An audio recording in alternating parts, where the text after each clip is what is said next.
네, 오늘 이 시간에는 지난번에 살펴본 이 아슈라트 항구 외에 최근에 이제 이스라엘에서 벌어지고 있는 일들, 특히 이제 LNG 인프라나 LNG 운반선 발주가 추가로 나온다면 이제 그 이유가 무엇인지 한번 살펴보겠습니다. 역사적으로 이제 이스라엘 지역은 젖과 꿀이 흐르는 땅이라고도 알고 계실 텐데, 하지만 이제 그럼에도 이스라엘 사람들은 이 물과 석유가 나지 않는 자연 환경에 불평을 해왔습니다.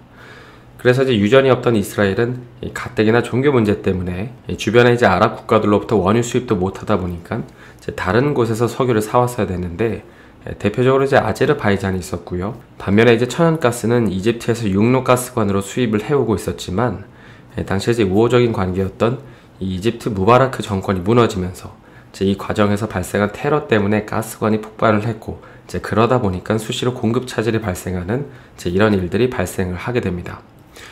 특히 이제 이집트 같은 경우에는 뭐 역사에 관심이 있으신 분들은 잘 아시겠지만, 사실 이 두 국가는 전쟁을 4번이나 할 정도로 서로 앙숙이었습니다. 하지만 이제 중동 전쟁 이후에 당시 이집트 대통령이랑 이스라엘 총리가 평화협정을 맺었고, 이로 인해 이들 모두 이제 노벨 평화상을 수상하면서 관계가 회복이 되죠. 하지만 그렇다고 하더라도 결국에 이스라엘은 언제 또 이런 시설들이 폭파당하고 또 산유국들이 태세 전환을 할지 몰랐기 때문에 이제 국가 프로젝트로서 이제 유전 탐사를 진행을 했고, 드디어 그 성과가 2004년부터 나타나기 시작합니다.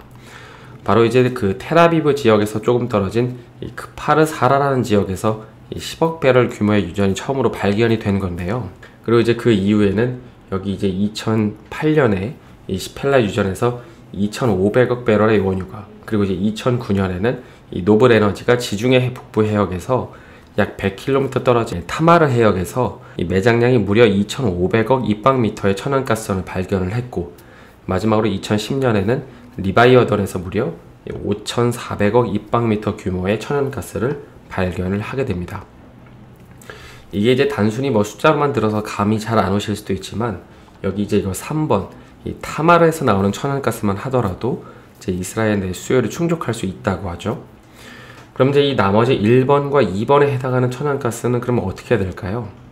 이 천연가스가 남아도니까 이제 수출을 할 수 있게 되는 것입니다. 특히 여기 이제 2번 이 리바이어던은 이제 유럽 전체 국가가 소비하는 천연가스의 10%를 이 가스전 하나만으로 50년간 공급 가능한 대형 유전이었는데요. 그래서 이제 천연가스 수입국이었던 이스라엘은 이제 2020년 1월부터 이제 이집트의 천연가스 공급을 이제 하기 시작을 했고, 이제 요르단에는 15년간 수출도 할 수 있게 됩니다. 그러니까 민족 자체도 축복받았다고 평가를 받는데, 졸지에 이제 자원 부국도 된 것이죠. 하지만 이제 이렇게 자원이 많아진 이스라엘은 마냥 기뻐할 수는 없었는데, 왜냐하면 그동안 이스라엘은 자원이 부족했기 때문에, 자원이 없었기 때문에 다른 여타 기술들을 발전시킬 수 있었기 때문입니다. 그러니까 자원이 없었기 때문에 다른 나라들보다 석탄 화력 발전을 빨리 중단시킬 수 있었고, 자원이 없었기 때문에 이 태양광을 중심으로 재생에너지를 성장시킬 수 있었고, 또 자원이 없었기 때문에 이 바이오매스 같은 분야에서도 괄목할 만한 업적도 낼 수 있었던 것입니다. 그래서 아무튼 현재 이스라엘은 내부적으로는 이런 자원이 많더라도 이제 긴장감을 늦춰서는 안 된다, 우리가 이제 힘든 시절을 잊어서는 안 된다고 하면서 이제 기술 개발에 좀 매진을 하고 있는데요. 그러면 이런 내용들이 이제 오늘 살펴보려고 하는 국내 조선사들의 LNG 인프라, 그리고 우리 LNG 운반선과는 어떤 관련이 있는 걸까요? 이 현재 이스라엘이 판매하는 이 천연가스를 수입할 만한 국가로는 이제 터키가 있고, 그리고 이제 유럽, 뭐 한국, 중국, 인도 같은 나라들이 있습니다. 그리고 이제 이런 나라들에게는 PNG 방식, 그러니까 이 파이프라인이 아닌 LNG로 액화시켜서 수출을 해야 되는데요. 물론 이제 지리적으로 보면 뭐 이스라엘에서 키프로스, 뭐 그리스, 이탈리아로 거쳐서 이제 유럽으로 보내는 해저 파이프라인 건설도 가능하겠지만, 근데 사실 이거는 미국이 반대를 하고 있습니다.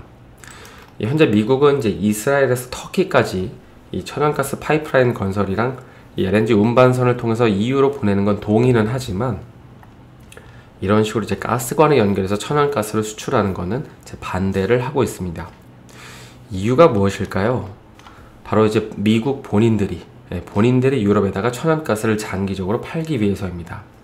그러니까 본인들이 장기적으로 유럽에다가 천연가스를 팔아야 되는데, 이제 이런 식으로 시즈 모델을 구축을 해버리면 유럽 입장에서는 굳이 미국산 천연가스를 사다가 쓸 필요가 없어지기 때문이죠.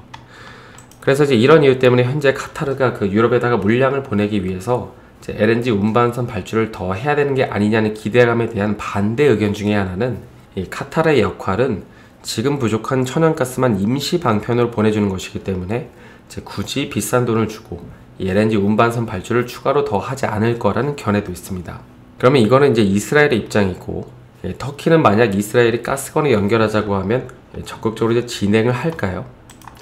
이제 그걸 이해하려면 이제 현재 터키가 이제 어떤 입장에 있는지를 좀 간단히 이해할 필요가 있는데요. 이 현재 터키는 러시아로부터 전체 천연가스의 한 55%를 수입해서 이제 독일에 이어 두 번째로 큰 러시아 가스 수입국이지만, 이제 지난 2015년에 터키는 이 러시아 전투기가 시리아 접경 지역에서 영공을 침범했다는 이유로 러시아 전투기를 격추한 사건이 있었습니다. 그래서 이제 이 사건 발생 이후 러시아 정부는 즉시 터키산 상품들에 대한 수입을 금지하고 터키로 향하는 전세기 운항 금지, 터키 여행 상품 중지, 비자 면제 협정 중단, 이런 강력한 경제 제재 조치를 내렸고, 당시에 이제 진행 중이던 이 러시아 남부와 터키를 연결하는 이 천연가스 파이프라인 건설 프로젝트도 중단을 하게 됩니다.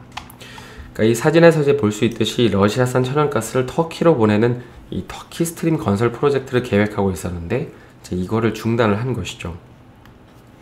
근데 이제 사실 이 가스관은 2014년에 이제 러시아가 크림반도를 가져올 때 이제 경제 제재를 받다 보니까는 앞으로 이제 자칫하면 이 우크라이나로 통하는 이 천연가스 루트가 막힐 것을 대비해서 이제 위로는 노르드스트림 2를 진행했고, 이제 밑으로는 이제 터키 스트림을 진행을 했던 건데, 아무튼 이제 이 격추 사건으로 인해서 해당 프로젝트는 이제 물거품이 됩니다. 하지만 그렇다고 해서 지금까지도 이제 두 국가가 으르렁대고 있는 건 아닌데요.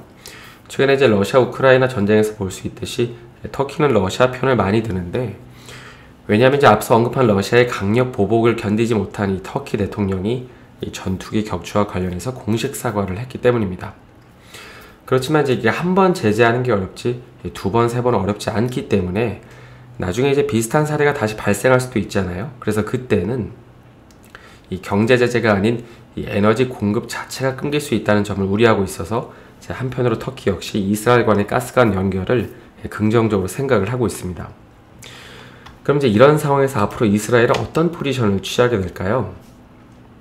최근 이스라엘과 터키는 여기 이제 빨간색 동그라미로 연결이 되어 있는 이 리바이어던 가스전에서 터키까지 이게 한 540km 정도 되는데, 이 해저 가스 파이프라인 건설 방안을 진행을 하고 있는데, 이제 이뿐만 아니라 현재 그 이스라엘은 이 천연가스를 지렛대로 삼아서 이집트로 천연가스 수출을 개시를 하고 있고, 관계가 불편했던 요르단과도 천연가스를 주고받고 있습니다.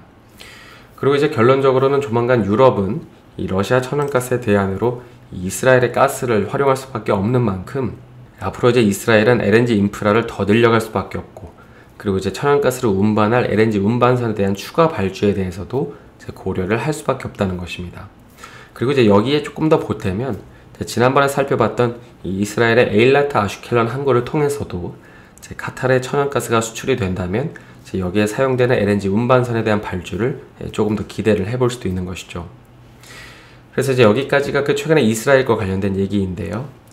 여담으로 이제 최근에 조선주들이 좀 많이 하락을 했는데, 이제 그 배경 중에 하나는 이 실적이 안 좋게 나올 수도 있다는 것도 있지만, 이 러시아 선주들이 보내는 선박 대금을 이제 못 받을 수도 있다는 얘기들이 좀 많이 있는 것 같습니다. 그래서 이런 것들은 나중에 한번 정리해서 다루도록 하겠습니다.